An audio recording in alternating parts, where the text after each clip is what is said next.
Sejarah Kerajaan Samudra Pasai.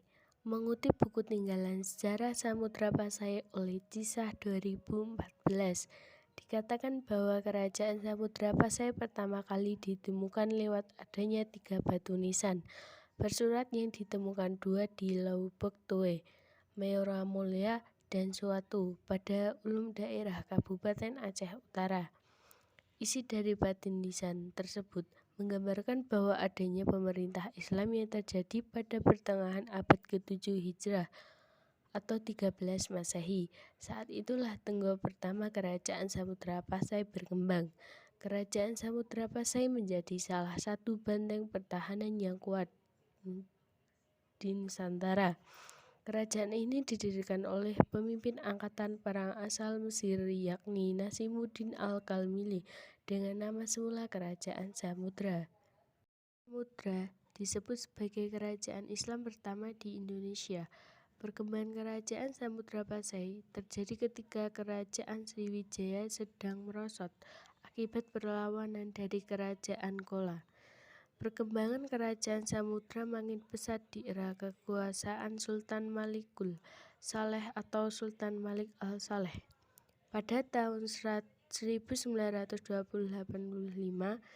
sampai 1297, ia menjadi sultan pertama setelah naik tahta diangkat oleh Nazimuddin Al-Kamil, pendiri Kerajaan Samudra. Sultan Malik Al-Saleh terkenal sebagai penyebar Islam di kawasan Asia Tenggara.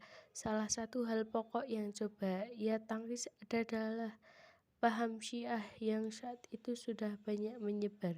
Kerajaan Samudra mengalami perluasan hingga ke Kerajaan Pasai.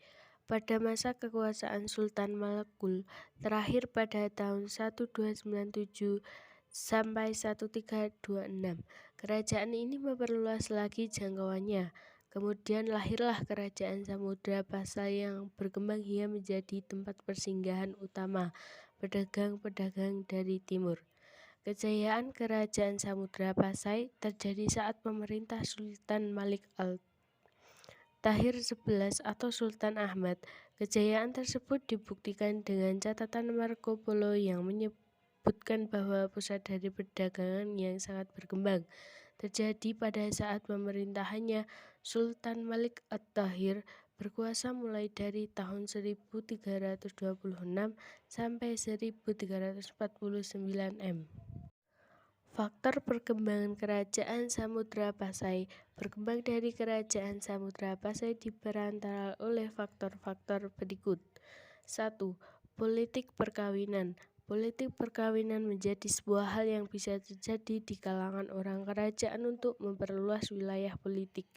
Pada saat itu, rata-rata pedagang dari Hadramaut adalah laki-laki. Oleh karena itu, banyak bangsa timur mengawini penduduk Nusantara sehingga pengaruh penyebaran Islam di Samudra Pasai semakin. 2. Politik perdagangan. Pada masa itu, pemegang kunci perdagangan di sana adalah pedagang Islam. Mereka menjadi pemegang monopoli perdagangan dari dan ke Eropa. 3. Politik penaklukan. Cara politik penaklukan ini berbeda dengan faktor lain yang terbilang halus. Politik penaklukan memanfaatkan penyerangan seperti yang dilakukan oleh Kerajaan Samudra, Kerajaan Pasai atau Kerajaan Demak ke Kerajaan Majapahit. Melansir status pemerintah Aceh, berikut daftar Sultan di Kerajaan Samudra Pasai. Sultan Malikul Saleh 1267 sampai 1297 M.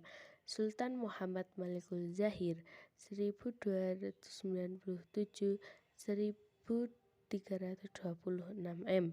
Sultan Muhammad Malik Az-Zahir 1326 sampai 1345 M.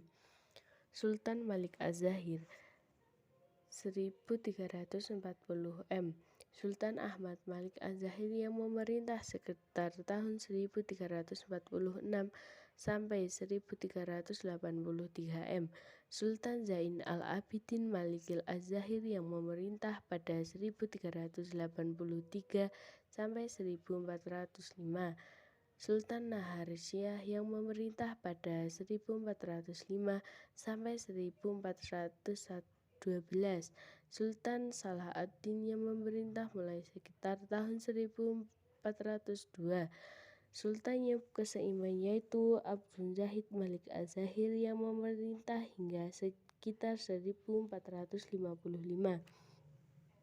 Sultan Muhammad Malik Az-Zahir memerintah sekitar tahun 1477 sampai 1500 M. Sultan Abdul Malik Az-Zahir yang memerintah sekitar tahun 1001 sampai 1513. Sultan Zain al-Abidin yang memerintah tahun 1513 sampai 334. Peninggalan Kerajaan Samudra Pasai. Beberapa peninggalan Kerajaan Samudra Pasai adalah sebagai berikut. 1. Relief peninggalan Kerajaan Samudra Pasai berupa lampu yang berisikan kalimat tauhid dalam batu nisan. Peninggalan ini menandakan bahwa ajaran tauhid menjadi tugas utama para penguasa era Kerajaan Samudra Pasai selama lebih dari 3 abad. 2. Mata uang emas. Mata uang emas adalah satu peninggalan Kerajaan Samudra Pasai yang berupa koin dan memuat tulisan dalam bahasa Arab.